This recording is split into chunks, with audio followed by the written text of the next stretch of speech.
My name's Lou, and today I'm going to be reading the internet for you.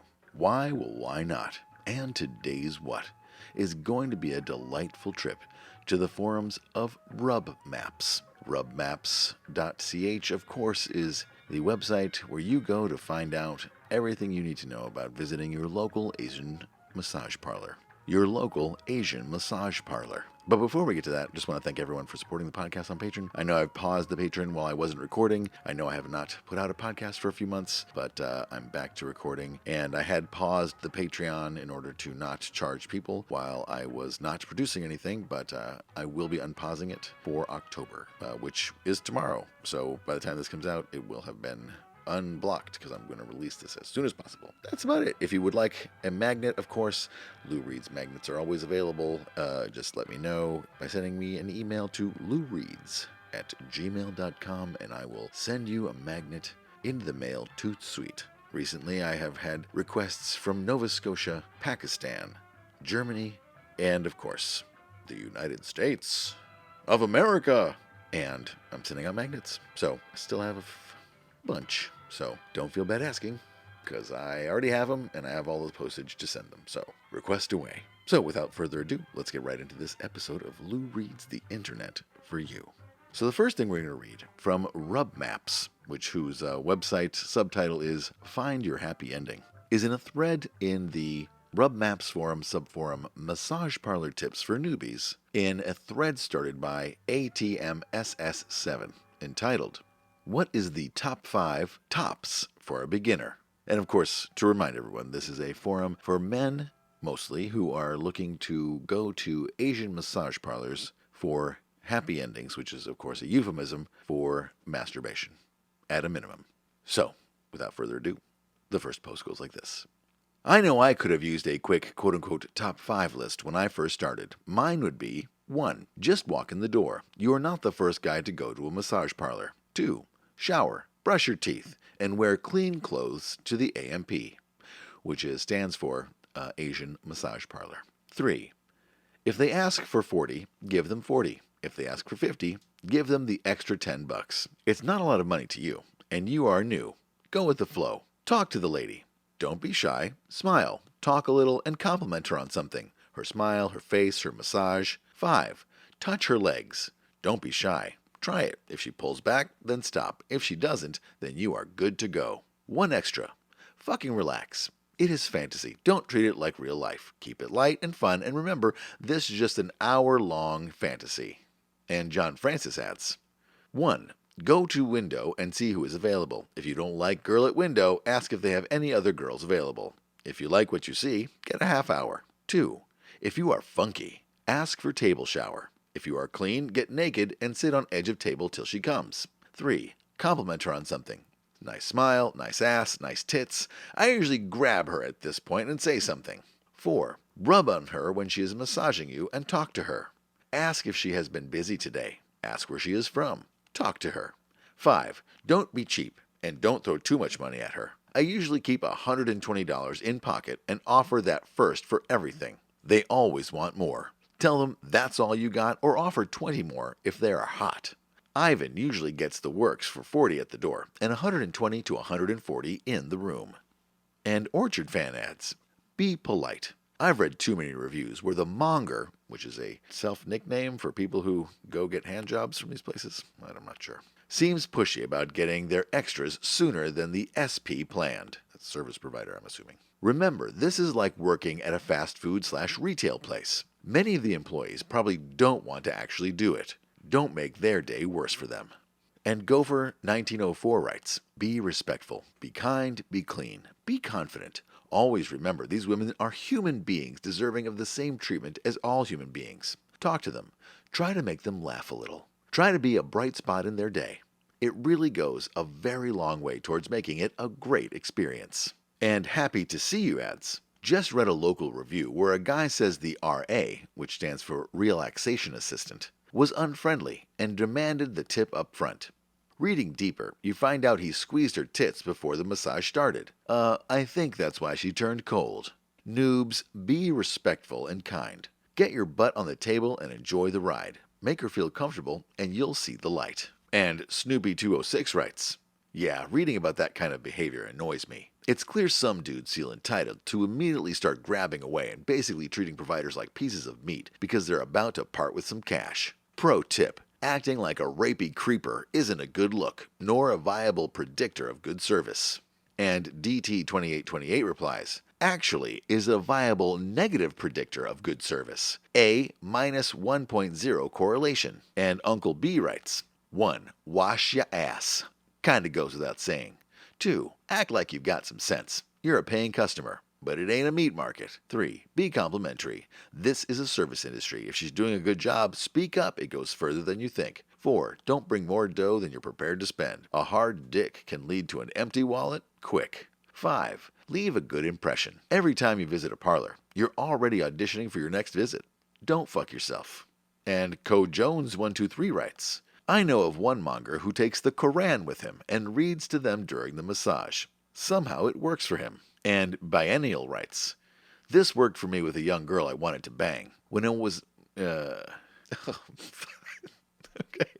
This worked for me with a young girl I wanted to bang. When it was not looking promising, offered to give her a massage after yours. Do a good job. Hopefully it will relax her. Ask her to flip. Massage her front, finishing with a light fondling of her pussy. OTC. If she seems responsive, ask if you can lick her pussy. If she says yes, you have a home run. And Chuck U. Farley writes, I have also used the let me massage you instead, and it's worked great more than it's failed. Soon you will may a phone number or way of contacting out of the business.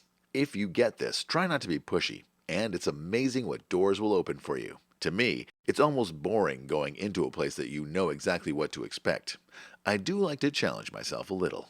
And Yes Sir writes, here's a hidden tip that I'll unlock for beginners. Unless you know the girl and have had a few sessions, never pay up front.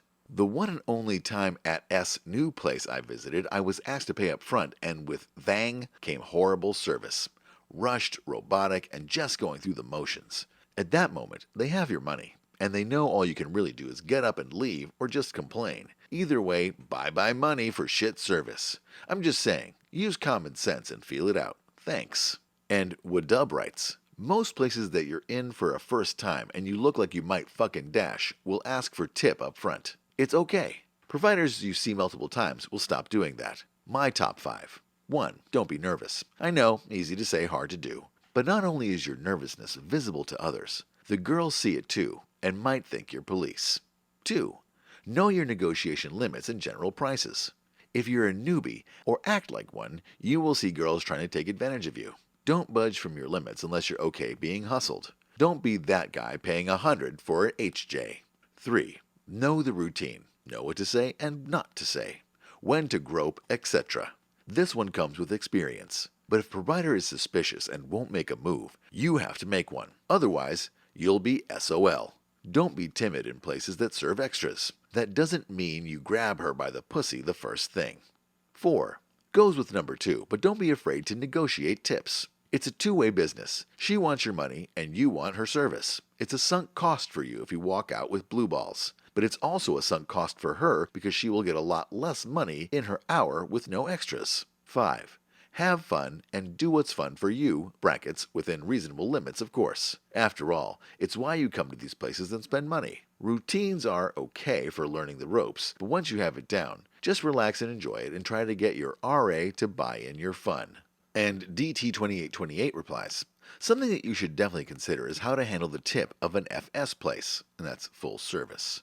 The discussion of what you want, quote-unquote everything, and the tip amount is a mood killer. And then the potential negotiation of tip amount is a big turnoff. So what I do is leave the FS tip on the side table where she can it before she comes in. By doing this, she knows what you want without any discussion and almost always eliminates negotiation. The standard amount varies by region, so do some research by checking RM reviews. The standard amount varies by region, so do some research by checking RM reviews, and that stands for Russian massage. In LA, the standard tip is $100. I leave $120, brackets, but you can only leave the standard $100 if you want, on the nightstand before she enters. Then after a few minutes of the obligatory massage, she gets right into the fun without any discussion. A side benefit is that if LE, law enforcement should be recording, there is never a discussion of service not fee for service, and you are never shown handing her the tip. It's not a foolproof defense, and that's not why I do it, but it does create reasonable doubt that you thought it was consensual sex between two willing adults.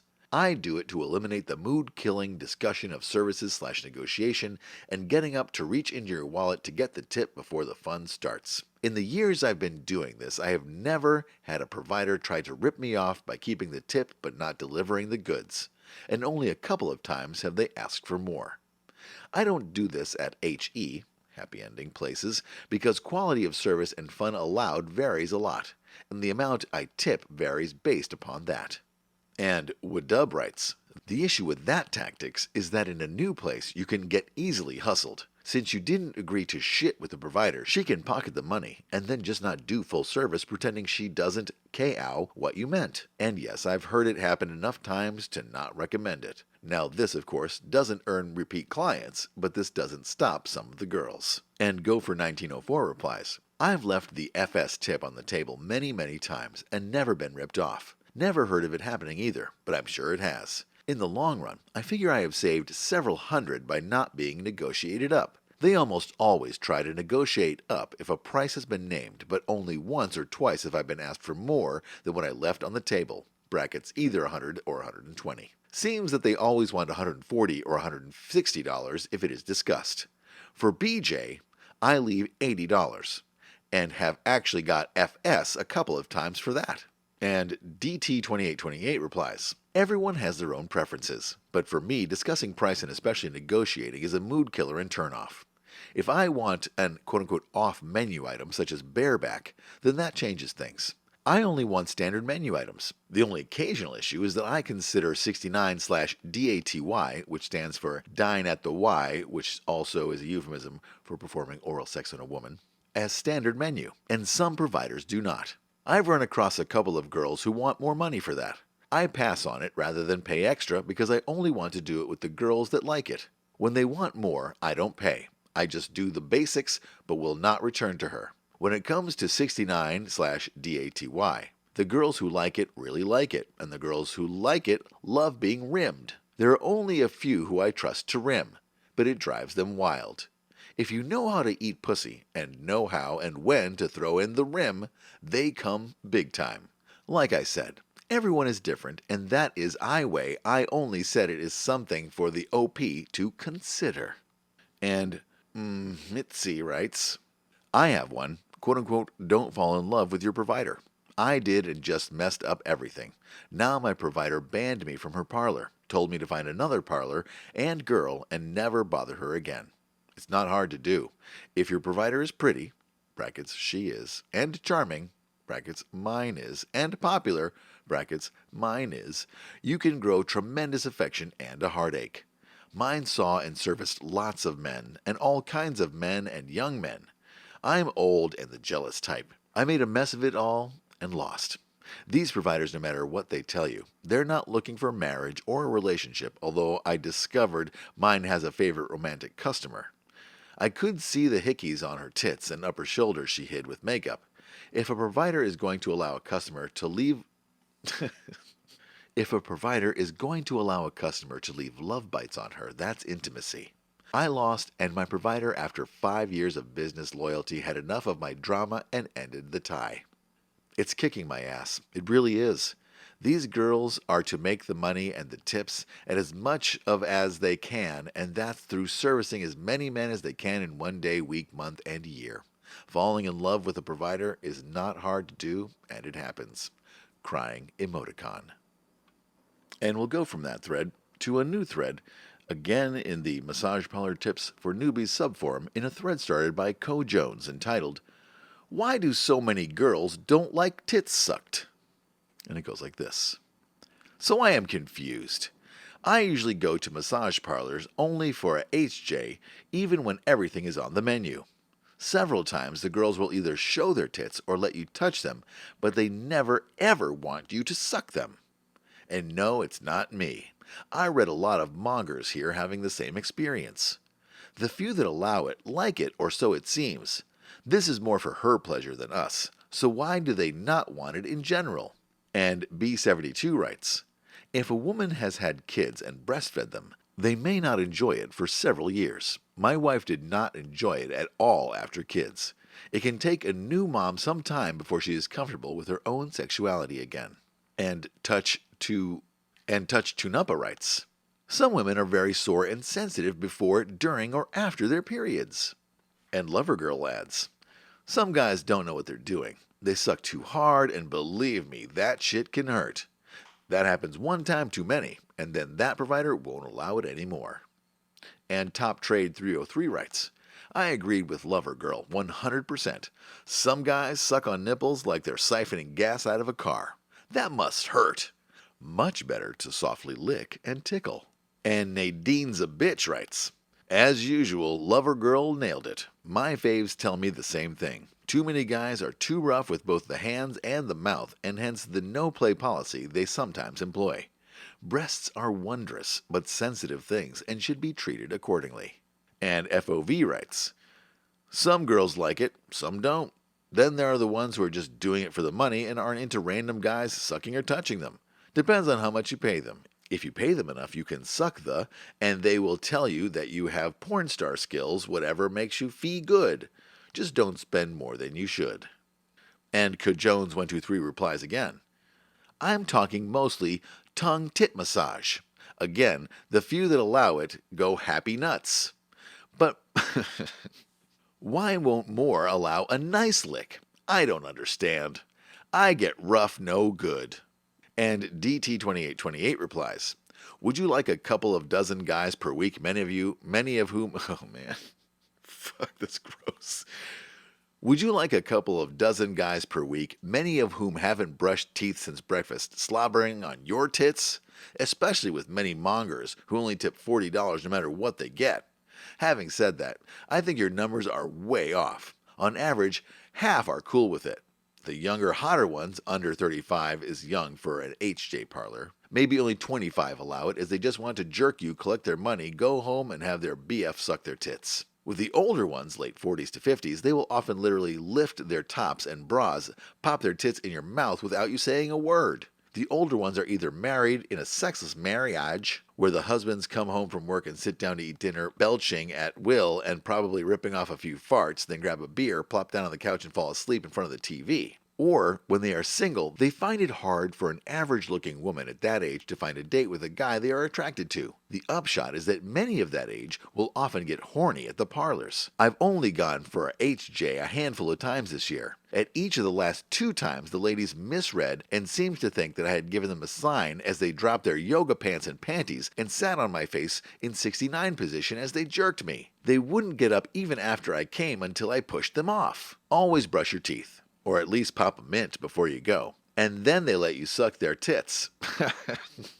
Always brush your teeth. Or at least pop a mint before you go. And when they let you suck their tits, always tip an extra $10 if you want to do it in the future. As others have said above, sucking tits is all about your tongue, especially the tip. It's much more like eating pussy than it is quote-unquote sucking, as it really is a misnomer. And Jones123 replies, well, the other side of the coin is that what the hell? I'm getting a HJ from a person who has given some 30 HJ that week. So if I don't mind someone giving breath and yellow teeth, also if someone is infected, body fluids can pass through...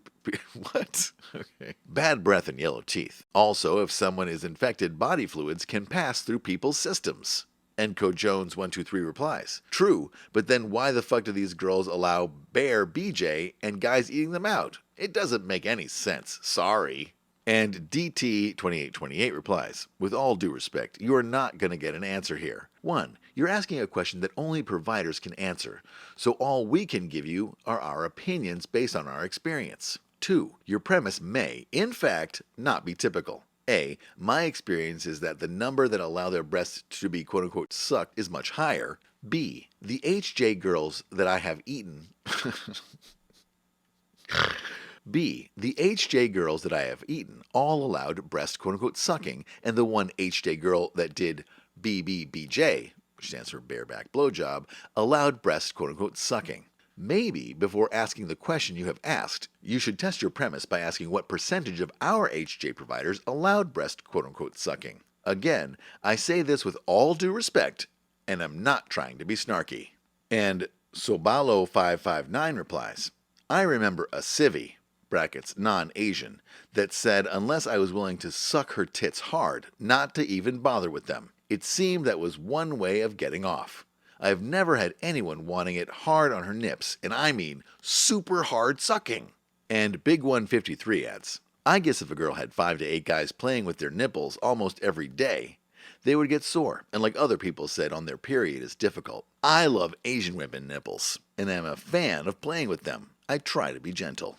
And CoJones123 replies, right, so they allow fucking 10 times a day with each guy pounding for 30 minutes, each for the right amount of money, but nipples are sensitive, so no lick please. This all sounds one-sided and with all due respect does not make sense. And DT2828 writes, so I just got back from an HJ shack. It's one I don't go to often, but it was late, 9 p.m. I was tired and they do a very relaxing massage. I planned to just relax with the HJ and do no touching, but then I thought of this thread. So even though I intended to just relax, I got to suck her tits with no problem. After doing that, I got carried away and decided to see just how much I could get. Does this ever happen to you where you plan to just lay there but then curiosity gets the better part of you? So I did FIV, which stands for fingers in vagina, and I'm pretty sure I could have eaten her, but I was just too tired. Bottom line, last 3 HJs sucked tits. I forget before that because it's been about 9 months ago. I'm pretty sure your premise is flawed. And Happy to See You writes, if they pull out their tits, it gets sucked 99% of the time. The only one who didn't allow me was this one Caucasian chick who said they were sore. Otherwise, I would have been able to suck away. Now, I have sucked my ex's tits after she gave birth, so I know I don't suck it the right way to get them to milk. However, my SO loves it when I suck and lick. She told me not to bite. I think that's a porn thing. When I suck, I take a whole lot of breath with it. Lick the nipples to change things up. Just take your time and enjoy it. Nice and easy. She doesn't know who you are, so it take time and trust. I try to gain that trust during the massage through conversation. And Professor Coitus adds, they do not mind me coming on their tits, so I see why they wouldn't want you sucking. But if you want to lick, be my guest and clean up my DNA residue. And the next thing we'll read, in the RubMaps forum, subforum Massage Parlor Tips for Newbies, is a thread started by RZO15 entitled, Types of Asians. And it goes like this. So I was wondering, what's the difference to yali between Korean girls, Vietnamese, Chinese, ect, and the parlor difference between those parlors? And FOV replies, depends on if you can or can't differentiate between them. Asians can tell who is who. I can tell the difference between some, but I prefer Korean pussy. And DT2828 replies, let me first state, only been with 2 Vietnamese, both in parlor, brackets, and both within the last year. Only a couple of Japanese, both non-parlor girls, brackets, i.e. real life. 1 Filipina, non-parlor. A number of Korean and Chinese, both parlor and non-parlor. Koreans have consistently sweet-tasting and waxed pussies, and on average, best hygiene, mostly but not all, tight pussies. The Vietnamese and Filipina all had very tight pussies. One of the Vietnamese and the Filipina were very sexual. Chinese can be beautiful, but a number of them have off-tasting pussies. Roughly 2/3 tight pussies. Don't remember much about the Japanese, I was quite young. Not included in the above was a half Korean, half Japanese non-parlor girl. She was probably the best looking Asian I have ever been with. Very tight, clean-shaven, and sweet-tasting pussy. Good hygiene, sexual, but not particularly wild. Hardly conclusive, rather just my observations. And Long Rider adds, has anyone else noticed that of all the Asian providers, the Vietnamese are the ones most likely to give a BJ, while the least likely are the Chinese, especially the older ones? It must be a cultural thing. And 43CXX writes, there aren't any Vietnamese around here that I know of. There have been 2 Japanese I have run into, and they are definitely at the top. Really good demeanor. Excellent BBBJ. And a HJ almost as good. Small sample, but definitely top-notch. There are a few Thais that are really nice to be with all the way around. The Chinese are the most prevalent and have the widest range on everything. The Koreans I don't remember being really nice, but are a really nice rumpy-humpy, LOL. If I could get a Japanese provider, I would run, not walk, LOL. And Lover Girl adds, had them all at one point or another, and I used to think I could differentiate between them based on stereotypical things that I had read about. Now I realize they are all just women with individual personalities and should not be defined by where they come from. And Snoopy206 writes, agreed. If I had to stereotype, I would say Korean girls, brackets at least in the AMP scene, are generally more enthusiastic, talkative, and up for anything compared to others I have experienced. But people are people, and I certainly wouldn't define myself by my nationality. And DT2828 replies, for American-born, I fully agree. For foreign-born, however, there are cultural aspects that come into play and can result in some subtle differences. The off-taste I've noticed in some Chinese, I think, isn't a hygiene issue, rather the natural taste. But the Chinese were more apt to have bush or partially trimmed compared to the Koreans. As I have said, however, for American-born, all bets are off. JIMHO. And 43CXX replies, how many Asians who were raised in this country work in the spas? I have personally never seen one. Having been raised in another culture, they bring that influence with them. So although these are generalizations, they are just that because they express common traits. I'm sure they see Americans through the lens of our stereotype, whatever that is, LOL. I think we are talking about Asians who were not raised in this country. I wish there were more Japanese around here. And DT2828 replies, the American-born have been non-parlor girls, brackets my ex-wife is ABC, which is American-born Chinese. Of course they see through lens of our stereotypes, cause guess what? Americans have a cultural behavior different than foreign-born. Brackets even some cultural differences between regions. We all know the expression, quote-unquote, ugly American. A simple example is tipping waitstaff in restaurants. If you tip in, say, Italy, they will feel insulted. There is a level of truth to cultural stereotypes. However, racial stereotypes are BS. And FOV replies, if they were raised in this country, they wouldn't consider working at a spa, brother. At least 99% of them will think this is the only reason Asians from outside come to this country and do the job because they either don't speak proper English or don't have a work permit. Can't land a good job that doesn't require them to speak proper English. Even if they did, it wouldn't pay as much as an AMP would. They aren't like American-raised Asians who wouldn't mains the hard work or studying to accomplish something in life. AMP girls are generally lazy and stupid because they are viewed by non-AMP Asian raised women as uneducated tramps. However, I did meet a 19-year-old Korean girl in my city on my second visit to a KSP. I went there to see the girl from my previous visit but was told she was busy. Brackets found out after my visit that she was fired. But this 19YO spoke perfect English. I mean, if I closed my eyes, I could swear I was speaking to a Caucasian chick English. I found out her family had money. Brackets, she had the, if I don't make the money by myself, it's not really my money, Asian syndrome. But she asked Daddy to open a business for her, and a friend intro-cued her to the business. She started doing HJs and had an Asian American BF, so she never crossed the line. Sadly, her spa remained open for only a year when she wanted to try something else, so she was starting to study business management at UCF, if I'm not mistaken, but she would have made it far in the business at a young age. It's just that she didn't want to manny money with all the headache owners have for owning a spa. One case of an ABC I met was because she knows her mother makes a lot of money, but never gave a shit about how she did it until the mom introduced the daughter to the AMP loaf. Brackets, Chinese community destroyed the provider's reputation in the AMP community. But now it's the daughter making big money and the mom closed her legs for good. It's sad because the daughter actually looks like a college student full of life, but eventually in the AMP life she will be full of something else.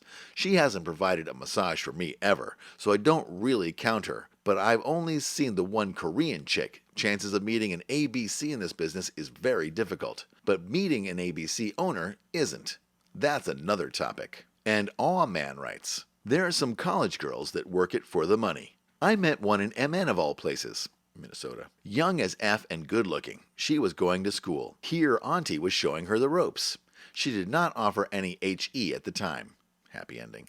But I think she may have turned. I've tried Chinese, Korean, Indonesian, Thai, Colombian, Cuban, brackets, want to try Viet and Ebony and Caucasian? There are good and bad providers for all races. They do it because they can make good money is right. But some are great LMT also.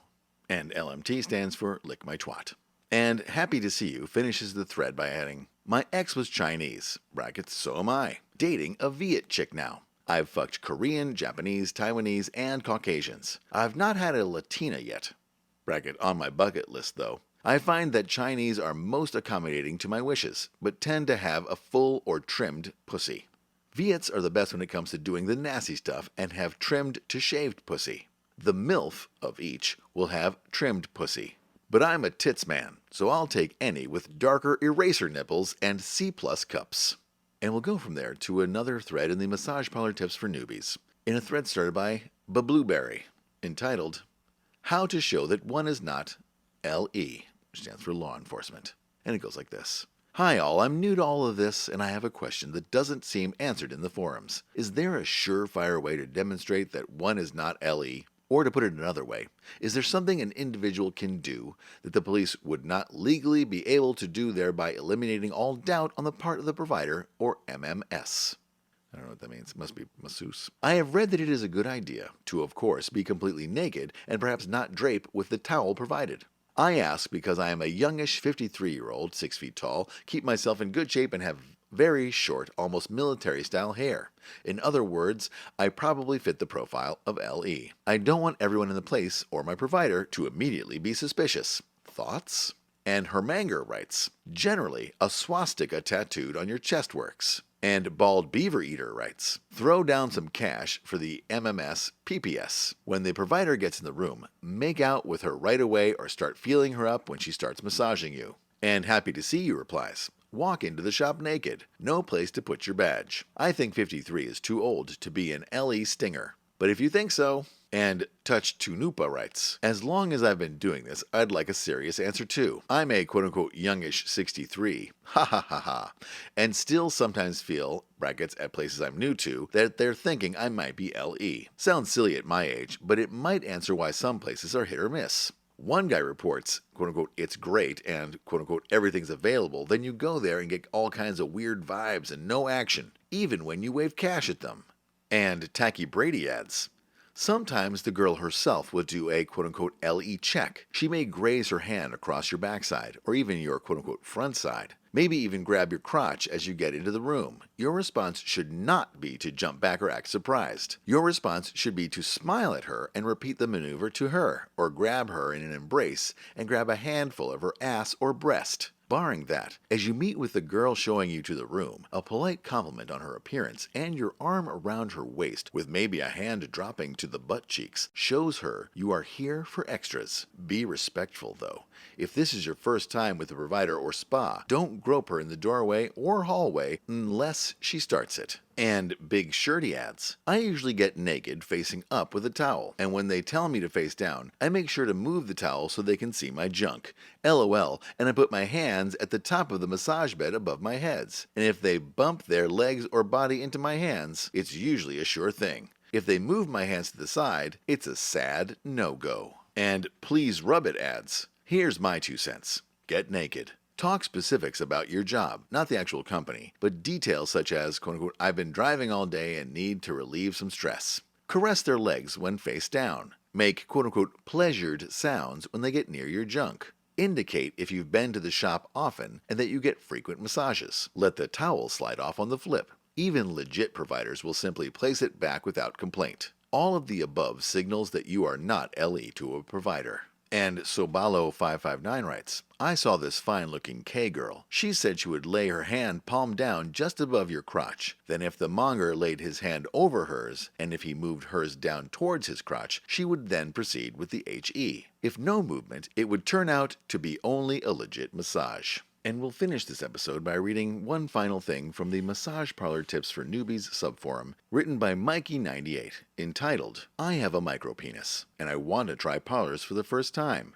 Bad? And it goes like this. As the title says, I'm barely 3 inches. It sucks, and I don't really seek out sexual relationships because of that. I have been thinking about going to parlors, but I'm kind of self-conscious about it. I have custom-sized condoms that can fit me better than I can bring. I would appreciate any advice. Thanks. And Trader Hawk adds, they don't care about your size. Go for it. But I would advise choosing HJ places first, until you get comfortable with the whole experience and the flow during the hour and are no longer nervous. Then take your house fee, your condom, and $120 and have some fun. Actually, the big dick guys have more problems than the 3 to 4 inchers. No worries, man.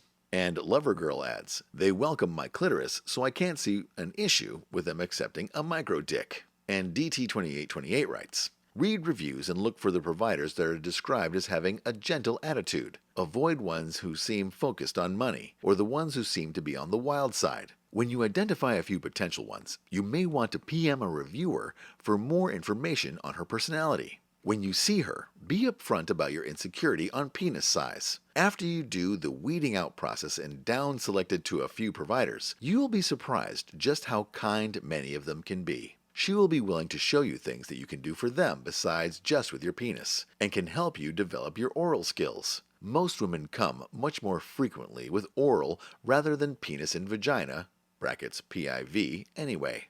For most women, a smaller penis is preferred over a too large penis. A large penis can be painful and does not allow them to rub their clit on you body when in intercourse. You will see mongers delight when the provider complains that they are too big and/or won't let them do certain positions. These guys think the being too big is a badge of honor and are oblivious to the fact that when she says too big, she is really saying, quote unquote, I don't like your dick, and that it is a quote unquote bad size. Also, many of these guys will be too rough and are too focused on themselves.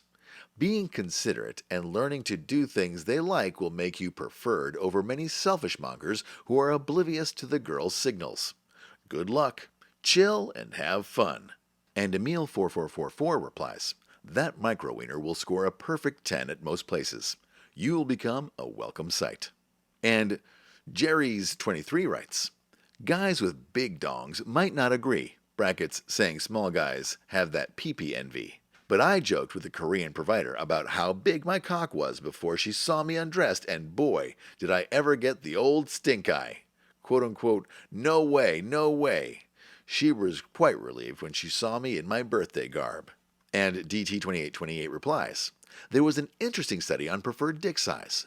A woman headed up the study. They used a 3D printer, brackets best use of a 3D printer ever, and made 33 dicks of various sizes, brackets length and girth and shapes. The preferred for a SO was 6.25 inch length and 4.75 inch girth. For a one-night stand, it was 6 3/8 inch length and 5 inch girth. There has been many studies on average dick size with various results. I think they should take these 33 dicks to a group of AMPHJ providers who have worked for 3+ years. They could give the most accurate results for average penis size. Takes these 33 dicks to a group of FS providers to their view on most preferred size. And Beats Me 53421 writes, be clean, be nice, and bring money. The girls don't care about your body or your dick. Take it easy and go get jacked off. And Happy to See You adds, as an Asian, I can tell you that we are below average. I think we make up for having more nerve endings per square inch though. Ever since I can remember, I would come so easily, brackets HJ or FS. Some of it is nerves, some from having way too many sensations. Enjoy your 3-inch schlong, dude. The gals want your money and want you to be happy. And Cheetah Zero ends the thread by adding, I feel like anyone with a micro-peen should be entitled to free hand jibbers for life. Where are we at on this universal health care? LOL. Well, what'd you think of that? I hope that you have enjoyed getting a glimpse into the world of the men and one lady apparently who go to Asian massage parlors and take part of their services. Or don't. Or thinking about it. Who knows? Yeah, I saw this as a comment in some weird political thread. So you never know where you're going to find inspiration. So I hope you enjoyed it. There was a great, or no, I wouldn't say great. There was an interesting bar here in New York called Happy Endings, which was some sort of weird massage shower place that was an interesting bar, but it was not, the one time I was there, it was not great for a bar because everything is tile. So it was like everything's super reflective sounds. And like you would go, some of the side bar like rooms to hang out in were just like, you know, kind of creepy places where you were, I guess, taking a shower with a person. Oh, I forgot to read the thing about the table shower. Maybe I'll read the table shower thing as an extra thing. We'll see. Yeah, so that was that. This is a topic I know nothing about. I've never partaken in such a thing. So Maybe if you have, I wouldn't expect you to write to me and tell me that you did. But maybe now you found a new home for new reviews of where to find Asian massages. Anyway, I hope you enjoyed it. Thank you for your patience while I went through sort of a mental crisis about this podcast. It's weird because it was just like one or two negative reviews, which really kind of bent my head around the idea of like, since I started this podcast 10 years ago, people have gotten way more sensitive about some of the topics and this sort of the whole concept of like, don't yuck my yum, don't scrutinize the thing that gets me off, don't laugh or, at people who are being earnest, things like that. It's very difficult. This podcast is basically reading things that are other people's absurdities, or like even that term is loaded. What's absurd to one person, absurd to the next person. It makes, mentally for me, it makes things difficult. But I'm persisting. So anyway, yeah, I just got like totally in my head about the whole fucking thing. And it wasn't until I found something that made me laugh that I was able to do it again. So here I am reading this again, and I hope that you enjoyed it. And as always, thank you to everyone who has written reviews to push that dumb idiot who said that I was laughing at sexual assault on the iTunes review out of the top comment on the podcast. And thanks to everyone who's still listening to the show. I appreciate it. I've gotten some emails lately. They're very friendly and encouraging, and all the people who follow in the Facebook group. If you are on Facebook and you don't follow Lou Reads the Internet for You, I recommend doing it just because I probably post there more than anything else. I'm on Twitter, but the Twitter is either me joking around or posting my far left bubble theories. And then Instagram is a mixed bag of me and pictures of my family. So if that's what you're into, you can also follow me there. But the Facebook group is really where I post funny things I find and engage with people. So if you like to engage, please do. And again, if you want a magnet, please send me an email at loureads@gmail.com, and I will send you a magnet. Toot sweet. And you can also, if you want to support the podcast, you can support the podcast at patreon.com. There's a link on loureads.com that if you want to buy stuff through me through Amazon, or donate via PayPal. Again, the podcast is free. It's 100% free. So if you want to not support the podcast, just listen and tell your friends. That'd be just as good. Money is great. I have a temporary job starting in October that goes through January. Not what I want to be doing, but I'm still looking for work.